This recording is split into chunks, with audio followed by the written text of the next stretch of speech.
Hello दोस्तों, स्वागत है आपका target teaching exam YouTube channel पे। तो पिछले वीडियो में हम लोगों ने देखा पेपर 1 सामान्य ज्ञान के टॉप 50 एमसीक्यू को, जो कि सारे प्रश्न आपके सिलेबस के अकॉर्डिंग थे।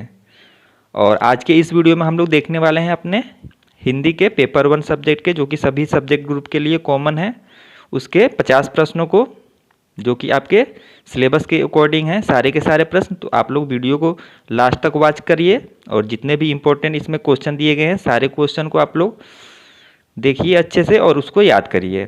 तो देखते हैं पहला क्वेश्चन क्या दिया है। तो पहला क्वेश्चन पूछा गया है, निम्न में से निजवाचक सर्वनाम का उदाहरण है। तो सर्वनाम से प्रश्न पूछा गया है कि कौन सा जो है निजवाचक सर्वनाम का उदाहरण है। तो चारों ऑप्शन आप लोग अच्छे से देखें। तो इसका जो राइट आंसर है वो है ऑप्शन ए, जो दिया है वह अपने आप ही सारा काम कर लेती है। तो इसमें जो है निजवाचक सर्वनाम, देखिए सर्वनाम जो है टोटल आपके 6 प्रकार के होते हैं, उसमें से एक आपका निजवाचक सर्वनाम है। और निजवाचक सर्वनाम किसे कहते हैं, देखिए जहाँ पे जो है व्यक्ति जो है अपनी खुद की बात करे या जिन शब्दों में जो है काम करने वाले व्यक्ति के साथ जो है अपनापन प्रकट होता है, उसमें जो है आपका निजवाचक सर्वनाम होता है। तो आप लोग क्वेश्चन से ही पकड़ लेंगे, यहाँ पे निजवाचक यानी स्वयं की जब बात की जाए वहाँ पे जो है निजवाचक सर्वनाम है। और टोटल जो 6 सर्वनाम है वो कौन से हैं। तो देखिए पहला जो है आपका पुरुषवाचक सर्वनाम है, पुरुषवाचक सर्वनाम, अनिश्चयवाचक सर्वनाम, प्रश्नवाचक सर्वनाम है, और चौथा संबंधवाचक सर्वनाम है, संबंधवाचक सर्वनाम है, और एक जो और बचा हुआ है आपका, और निश्चयवाचक सर्वनाम है एक, और एक निजवाचक सर्वनाम। टोटल जो है 6 सर्वनाम होते हैं। और निजवाचक सर्वनाम में जैसे और कोई एग्जाम्पल मैं आप लोगों को बता दे रहा हूँ, जैसे कि स्वयं, खुद, अपना, हमारा, ये सभी जो है आपके निजवाचक सर्वनाम के उदाहरण हैं। क्वेश्चन नंबर 2 में पूछा है, निम्न विकल्पों में से पुरुषवाचक सर्वनाम का उदाहरण कौन सा है। तो ये भी प्रश्न सर्वनाम से क्वेश्चन है। तो कौन सा पुरुषवाचक सर्वनाम का उदाहरण है। तो इसका जो राइट आंसर है ये है आपका ऑप्शन सी, मैं फुटबॉल खेलता हूँ। ये जो है आपका पुरुषवाचक सर्वनाम है। अब देखिए पुरुषवाचक सर्वनाम कितने प्रकार के होते हैं। तो पुरुषवाचक सर्वनाम जो है वो 3 प्रकार के होते हैं। कौन से, एक होता है उत्तम पुरुषवाचक सर्वनाम, उत्तम पुरुषवाचक सर्वनाम, दूसरा होता है आपका मध्यम पुरुषवाचक सर्वनाम, और तीसरा होता है आपका अन्य पुरुषवाचक सर्वनाम। उत्तम पुरुषवाचक सर्वनाम में क्या होता है, तो इसमें जो है वक्ता या जो बात करने वाला व्यक्ति होता है वो जब खुद के लिए प्रयोग करता है वहाँ पे जो है उत्तम पुरुषवाचक सर्वनाम होता है। जैसे मैं, हम, ये सभी जो है उत्तम पुरुषवाचक सर्वनाम के उदाहरण हैं। और मध्यम पुरुषवाचक में जब व्यक्ति या जो बात करने वाला है पर्सन, वो जो है जब किसी दूसरे के बारे में बात करता है, जैसे कि तुम और आप, तो वो जो होता है मध्यम पुरुषवाचक सर्वनाम होता है।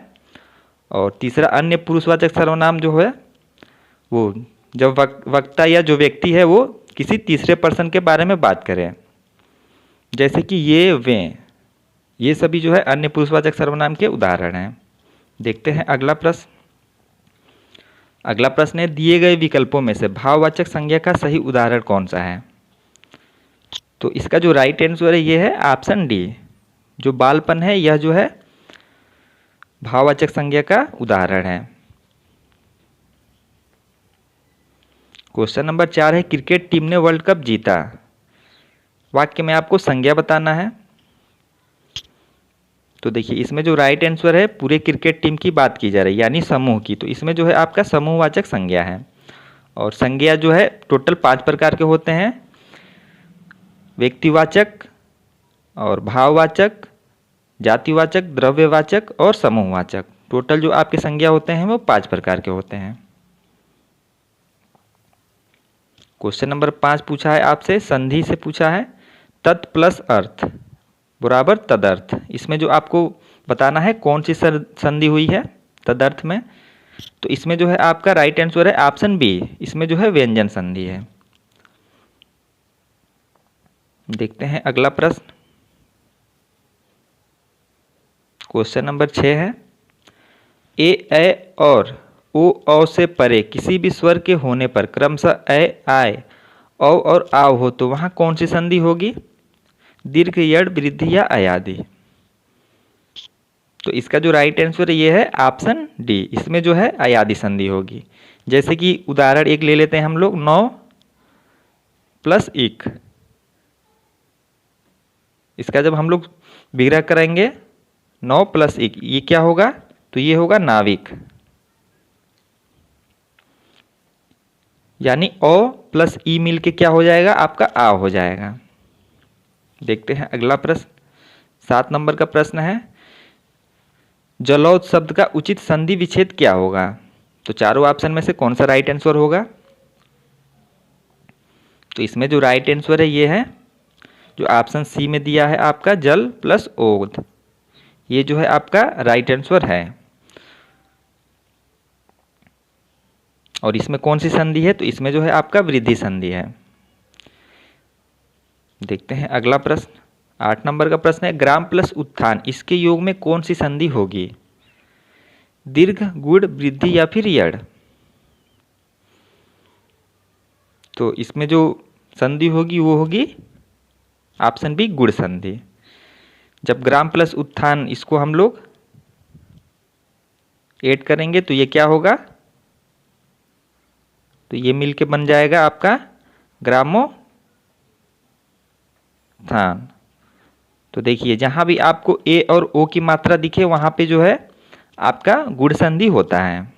तो इससे आप लोग पहचान कर लेंगे। देखते हैं अगला प्रश्न, क्वेश्चन नंबर 9 दिया है, निम्न विकल्पों में से स्त्रीलिंग शब्द आपको बताना है। गुस्सा, वर्ग, भूमि या पहाड़। तो देखिए आपको स्त्रीलिंग और पुल्लिंग शब्दों की पहचान करने के लिए क्वेश्चन में पूछा जाएगा। तो इसका सबसे अच्छा जो तरीका है, आप लोग जो है एक वाक्य बनाएं। जैसे यहाँ पे जो दिया है आपका गुस्सा, तो गुस्सा क्या होता है?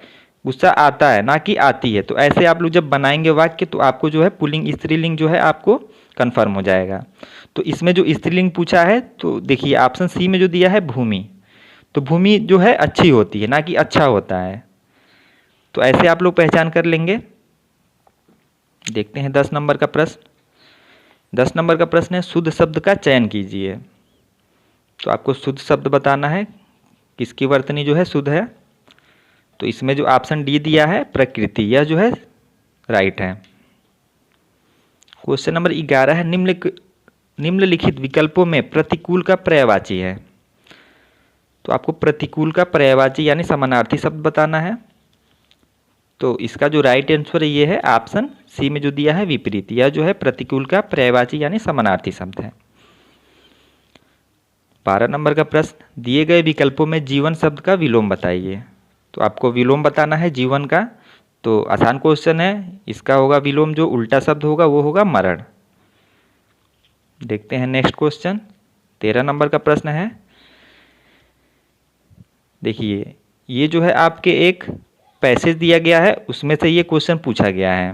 पैसेज जो है वो छूट गया है, लेकिन आपको देखिए इन्हीं में से बताना है उस पैसेज का क्या राइट आंसर होगा। तो इसका राइट आंसर जो होगा वो होगा पर्यावरण प्रदूषण।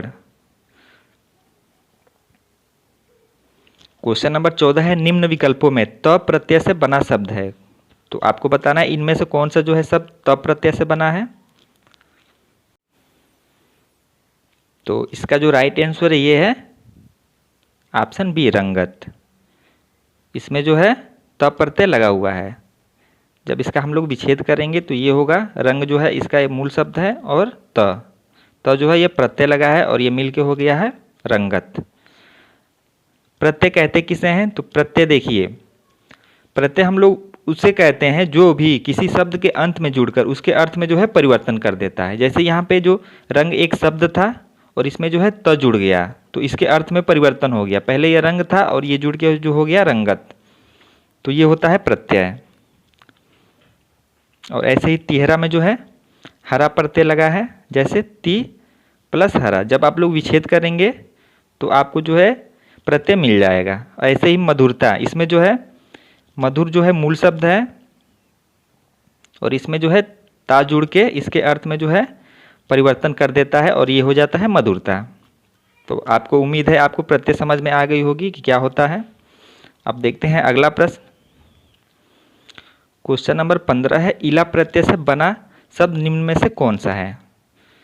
तो अभी मैंने ऊपर आप लोगों को प्रत्यय बताया, तो आप लोग गेस करिए क्या राइट आंसर होगा। तो आसान क्वेश्चन है, इसका राइट आंसर है जहरीला। इसमें जो जहर है वो मूल शब्द है और इसमें जो है इला प्रत्यय जुड़ के इसके अर्थ में जो है वो परिवर्तन कर दिया है, ये हो गया है जहरीला। ऐसे ही खेती में जो है खेत मूल शब्द है और इसमें जो है ई प्रत्यय जुड़ गया है और ये हो गया है खेती। ऐसे ही ठकुराई दिया है तो इसमें जो है ठाकुर मूल शब्द है और इसमें जो है आपका आई प्रत्यय जुड़ा है तो ये हो गया है ठकुराई। और ऐसे ही झगड़ेल दिया है तो इसमें झगड़ा जो है मूल शब्द है, झगड़ा मूल शब्द है, इसमें जो है एल प्रत्यय जुड़ गया है और इसके अर्थ में परिवर्तन कर दिया है और ये हो गया है झगड़ेल। देखते हैं अगला प्रश्न। 16 नंबर का प्रश्न है, एरा प्रत्यय से बना शब्द निम्न में से कौन सा है। तो इसमें जो राइट आंसर है ये है लुटेरा। देखते हैं अगला प्रश्न। क्वेश्चन नंबर 17 है, निम्न विकल्पों में उपसर्ग से बना शब्द है। अब उपसर्ग की बात आ गई तो सबसे पहले हम लोग जानते हैं उपसर्ग किसे कहते हैं। तो देखिए उपसर्ग जो होते हैं किसी भी शब्द के वो शुरुआत में जुड़ के जो है उसके अर्थ में परिवर्तन कर देते हैं। जैसे कि देखिए उपसर्ग से बना शब्द हमसे पूछा है, तो देखिए सबसे पहले देखिए यह मान जो है मूल शब्द है और इसमें जो है आपका शुरुआत में जो है उप ये जुड़ गया है और ये बन गया है उपमान। तो इसके अर्थ में परिवर्तन हो गया, पहले ये मान था और अब ये हो गया उपमान। तो यहाँ पे जो है उपसर्ग लगा हुआ है उपमान। तो उपसर्ग भी आप लोग समझ गए होंगे। देखते हैं अगला प्रश्न। अभिज्ञान शब्द में उपसर्ग है, तो आप लोग सबसे पहले मूल शब्द छाटिए। इसमें मूल शब्द क्या है, तो इसमें ज्ञान जो है मूल शब्द है और इसमें कौन सा उपसर्ग जो है शुरुआत में जुड़ता है, तो कौन सा इसमें जो है उपसर्ग जुड़ा हुआ है। तो ऑप्शन में देखिए इसमें जो है आपका अभी, अभी उपसर्ग जुड़ा हुआ है तो इसका राइट आंसर हो गया अभी। उपसर्ग प्रत्यय आप लोग समझ गए होंगे शायद, अगर नहीं समझे होंगे तो आप लोग कमेंट बॉक्स में बताएं, नेक्स्ट वीडियो में अच्छे से क्लियर किया जाएगा।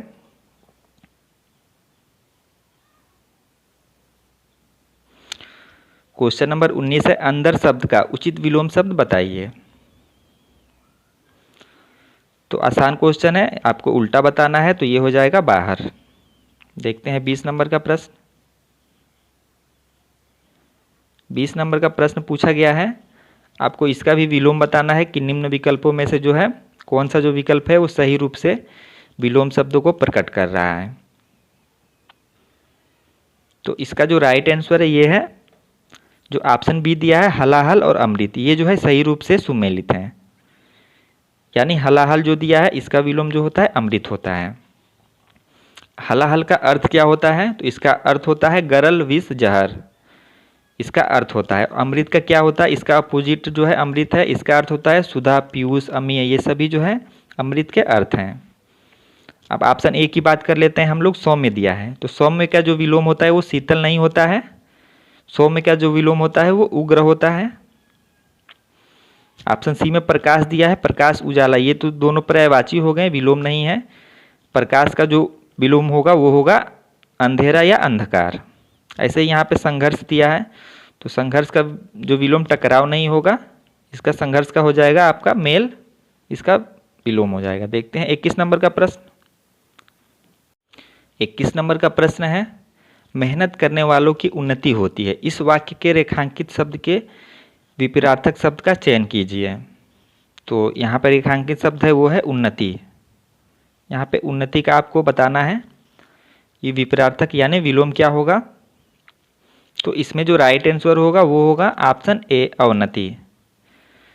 उन्नति माने क्या होता है? विकास या प्रगति। तो इसका विलोम क्या हो जाता है?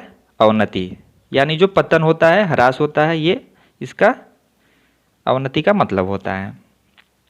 22 नंबर प्रश्न है, निम्न में शुद्ध वर्तनी का चयन कीजिए। तो आपको शुद्ध वर्तनी बताना है, इनमें से कौन सा है?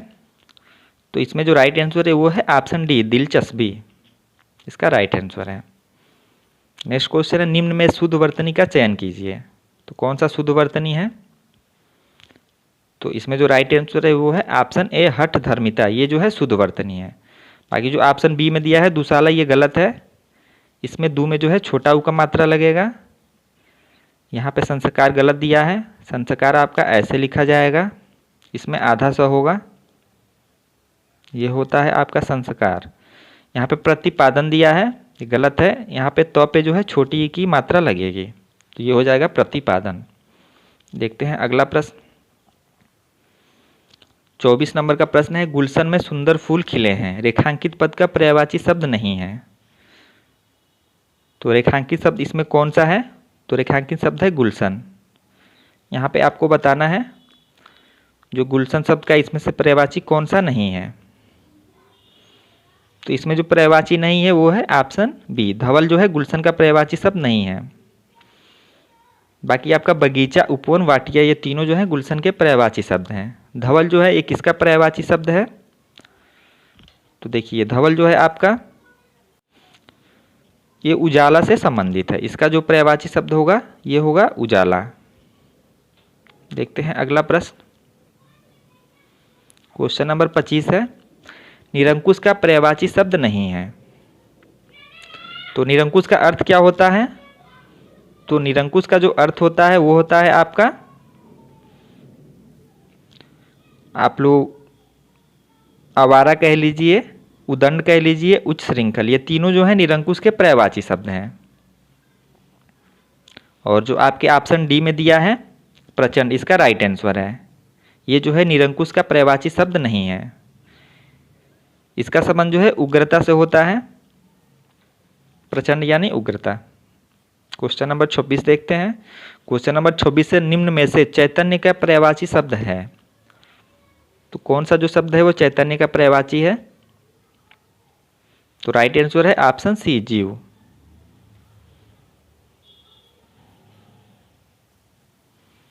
क्वेश्चन नंबर 27 है, आंख दिखाना मुहावरे का सही अर्थ है। तो इसका राइट आंसर है क्रोध से देखना, ऑप्शन सी।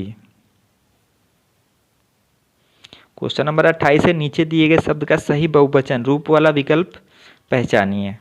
यानी आपको जो रीति दिया है इसका बताना है बहुवचन क्या होगा। तो इसका जो राइट आंसर है ये है ऑप्शन डी में जो दिया है रीतियाँ, ये जो है इसका सही बहुवचन होगा, बाकी ये तीनों गलत हैं। क्वेश्चन नंबर 29 है, पुल्लिंग में प्रयुक्त होने वाला शब्द कौन सा है? तो कौन सा है? इसका राइट आंसर है ऑप्शन जो बी दिया है ग्वाला, ये जो है पुल्लिंग है। इसका जो स्त्रीलिंग होता है वो होता है ग्वालिन। ग्वालिन जो है इसका स्त्रीलिंग होता है और ग्वाला जो है पुल्लिंग है। बाकी जो सतलुज दिया है तो ये नदी है, तो नदी जो है वो आपके स्त्रीलिंग में आती हैं। देखते हैं अगला प्रश्न। क्वेश्चन नंबर 30 है, सदैव पुल्लिंग में प्रयोग किया जाने वाला शब्द है। तो कौन सा राइट आंसर है? तो इसका राइट आंसर है ऑप्शन ए, उल्लू। जो ऑप्शन बी में दिया है बकरी, ये जो है स्त्रीलिंग है। जब आप लोग वाक्य प्रयोग करेंगे जैसे कि बकरी घास चरती है, गाय घास चरती है, या गाय घास खाती है, ऐसे आप लोग जब वाक्य बनाएंगे तो आपको पुल्लिंग और स्त्रीलिंग में जो कन्फ्यूजन है वो दूर हो जाएगा। क्वेश्चन नंबर 31 है, जू और लज्जा उदाहरण है। तो ये भी पुल्लिंग और स्त्रीलिंग से पूछे गए क्वेश्चन है। तो ये उदाहरण है स्त्रीलिंग के, जैसे कि बालों में जू लग गई हैं, ना कि लग गया है। तो ऐसे आप लोग जब वाक्य प्रयोग करेंगे तो पता चल जाएगा। क्वेश्चन नंबर 32 है, अष्टादश शब्द का तद्भव क्या होगा? तो आपको अष्टादश का तद्भव बताना है। तो इसका जो राइट आंसर है ये है ऑप्शन डी, 18। और तद्भव शब्द हम लोग किन्हें कहते हैं? तो तद्भव शब्द वे हैं जो संस्कृत से हिंदी में आए हैं और उनके जो है रूप जो है बदल गए हैं, तो उन्हें हम लोग तद्भव शब्द कहते हैं। देखते हैं 33 नंबर का प्रश्न। 33 नंबर का प्रश्न है, अज्ञानी का तद्भव रूप क्या है? तो इसका जो तद्भव रूप है ये अज्ञानी जो है तत्सम है और इसका तद्भव रूप पूछा है, तो इसका तद्भव रूप है अनजान। ऑप्शन सी इसका सही उत्तर है। क्वेश्चन नंबर 34 है, निम्नलिखित में से कौन सा शब्द तत्सम है? तो इसमें जो तत्सम शब्द है वो है जो ऑप्शन सी में दिया है अमृत, ये जो है तत्सम शब्द है। कि ऑप्शन ए देख लेते हैं हम लोग, अंधा, ये जो है तद्भव शब्द है और इसका तत्सम क्या होता है? इसका तत्सम होता है अंध। अंध जो है इसका तत्सम होता है। आधा दिया है, ये भी तद्भव शब्द है और इसका जो तत्सम होता है वो होता है अर्ध। आंसू दिया है, इसका जो तत्सम होता है ये होता है अश्रु। तो इसमें केवल एक ही जो है आपका तत्सम शब्द था, वो था अमृत। क्वेश्चन नंबर 35 है, महांतर शब्द विशेषण की अवस्था का बोधक है। यानी महांतर शब्द जो है वो कौन से विशेषण की अवस्था का बोधक है? तो इसका राइट आंसर है ऑप्शन बी उत्तरावस्था। तो विशेषण की जो अवस्थाएं होती हैं वो 3 प्रकार की होती हैं, मूलावस्था, उत्तरावस्था और उत्तमावस्था। जो सबसे पहली अवस्था है मूलावस्था, जो कि मूल रूप से जो शब्द होते हैं वो जैसे कि महान, तो महान से जो उत्तरावस्था में बनेगा वो होगा आपका महानतर हो जाएगा और उत्तमावस्था में ये बन जाएगा महानतम। तो ऐसे आप लोग जो है बना सकते हैं। देखते हैं अगला प्रश्न।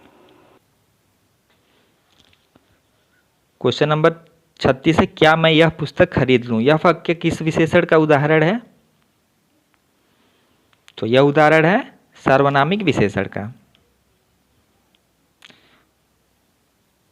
क्वेश्चन नंबर 37 है, श्याम बहुत तेज बोलता है। वाक्य में कौन सी क्रिया है? तो इसमें जो है अकर्मक क्रिया है। क्रिया 2 प्रकार की होती हैं, सकर्मक और अकर्मक। तो देखिए इसका एक मैं ट्रिक बता दे रहा हूं। आप लोग जब भी कोई क्रिया दे और आपसे पूछ ले कि सकर्मक है या अकर्मक, तो सबसे पहले आप लोग क्या करिए कि उसका जो है क्या से क्वेश्चन कीजिए। जो आपका कर्ता दिया है, कर्ता को रख लीजिए और क्या क्वेश्चन कीजिए। जैसे कि यहाँ पे दिया है श्याम बोलता है, तो क्या बोलता है? तो कोई पता नहीं है इसका, तो इसमें अकर्मक क्रिया होगा। और ऐसे ही अगर एक उदाहरण हम लोग सकर्मक का ले लेते हैं, जैसे कि मोहन पुस्तक पढ़ता है, मोहन पुस्तक पढ़ता है, तो यहाँ पे मोहन को आप लोग ले लीजिए, ये कर्ता है, मोहन पुस्तक पढ़ता है। और क्या से क्वेश्चन कीजिए कि मोहन क्या पढ़ता है? तो क्या पढ़ता है? पुस्तक। तो ऐसे आप लोग जो है सकर्मक और अकर्मक में पहचान कर लेंगे। सकर्मक जहाँ पे जो है सीधा जो क्रिया का सीधा प्रभाव जो है वो कर्म पे पड़ता है, और अकर्मक में जो है वो जो है क्रिया का सीधा प्रभाव जो है वो कर्म पे ना पड़ के सीधे कर्ता पे पड़ता है। देखते हैं अगला प्रश्न। क्वेश्चन नंबर 38 है, सीता खाना खाकर खेलने गई। वाक्य में कौन सी क्रिया है? पूर्वकालिक, प्रेरणार्थक, संयुक्त या फिर सामान्य क्रिया? तो इसमें जो है क्वेश्चन नंबर 38 में जो पूर्वकालिक क्रिया, जब एक काम समाप्त करके दूसरा काम शुरू किया जाए तो वहां पे पूर्वकालिक क्रिया होती है। जैसे कि सीता खाना खाकर, ये एक काम हो गया, फिर खाना खाकर क्या करी? खेलने गई। तो ये जब एक काम खत्म होता है दूसरा काम शुरू होता है। जैसे कि बच्चा जो है क्रिकेट खेल के फुटबॉल खेलने गया, तो ऐसे जब आप लोगों को उदाहरण दिए गए हों, जब एक काम खत्म करके दूसरा काम स्टार्ट हो कि मोहन ने नहाकर भोजन किया, तो ऐसे जब आप लोगों को वाक्य दिखे वहाँ पे जो है पूर्वकालिक क्रिया होती है। क्वेश्चन नंबर 39 है, छी छी इतनी गंदगी में कौन सा अव्यय होगा? तो इसमें जो अव्यय होगा वो होगा ऑप्शन बी विस्मयादि बोधक। क्वेश्चन नंबर 40 है, निधड़क में समास है, तो इसका राइट आंसर है इसमें अव्ययीभाव समास है। क्वेश्चन नंबर 41 है, बहुव्रीहि समास का उदाहरण है, तो कौन सा उदाहरण है? ऑप्शन ए पंकज, दत्तधन। क्वेश्चन नंबर 42 है, रोहन ने दिनेश को डंडे से मारा। यह किस वाच्य का उदाहरण है? तो ये उदाहरण है ऑप्शन ए कर्तृवाच्य। वाच्य जो है 3 प्रकार के होते हैं, कर्तृवाच्य, कर्मवाच्य और भाववाच्य। 43 नंबर का प्रश्न है, निम्नलिखित में से कौन सा वाक्य अशुद्ध है? तो आपको वाक्य अशुद्धि से प्रश्न दिया गया है, इसको बताइए आप लोग। तो इसमें जो राइट आंसर है, जो ऑप्शन सी में दिया है, मैं उपेक्षा करता हूँ कि तुम यह काम कर लोगे, तो ये जो गलत दिया है, बाकी ये तीनों सही हैं। क्योंकि यहाँ पे देखिए जो उपेक्षा दिया है ये जो है गलत है, और इसमें जो है शब्द प्रयोग की अशुद्धि की गई है। यहाँ पे उपेक्षा के स्थान पे अपेक्षा होता तो ये भी सही होता। देखते हैं 44 नंबर का प्रश्न। 44 नंबर का प्रश्न है, समुच्चारित भिन्नार्थक शब्द कटक कंटक के अर्थ हैं। तो कटक और कंटक के आपको अर्थ बताना है।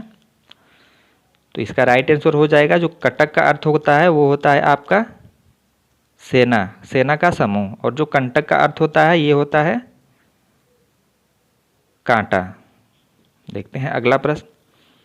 45 नंबर का प्रश्न है, समुच्चारित भिन्नार्थक शब्द प्रधान प्रदान के अर्थ हैं। तो इसके अर्थ हैं, जो प्रधान के अर्थ हो गया मुख्य, और प्रदान का अर्थ हो गया देना। क्वेश्चन नंबर 46 है, निम्न में से कौन सा वर्ड महाप्राण है? तो महाप्राण जो प्रत्येक वर्ग होते हैं, टोटल 5 वर्ग हैं, और हर वर्ग के जो हैं दूसरे और चौथे जो वर्ड हैं ये महाप्राण होते हैं। तो इस ऑप्शन में आप लोग बताइए कौन सा जो वर्ड है वो महाप्राण है। तो इसमें जो ख दिया है ये जो है महाप्राण है। देखते हैं अगला प्रश्न। क्वेश्चन नंबर 47 है, निम्न में से कौन सा वर्ड अघोष है?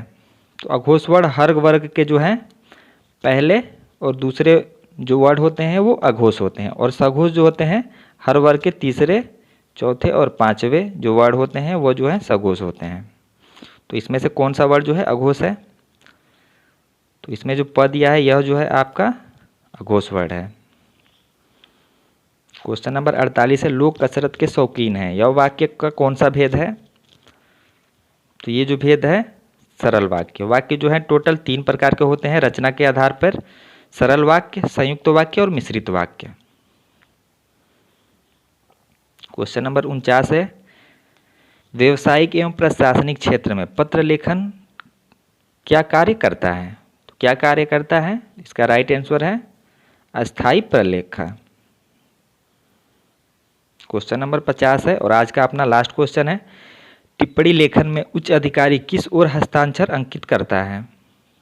तो ये करता है ऑप्शन ए दाईं ओर। तो ये आज का लास्ट क्वेश्चन था। तो अब मिलते हैं आप लोगों से अगले वीडियो में। धन्यवाद।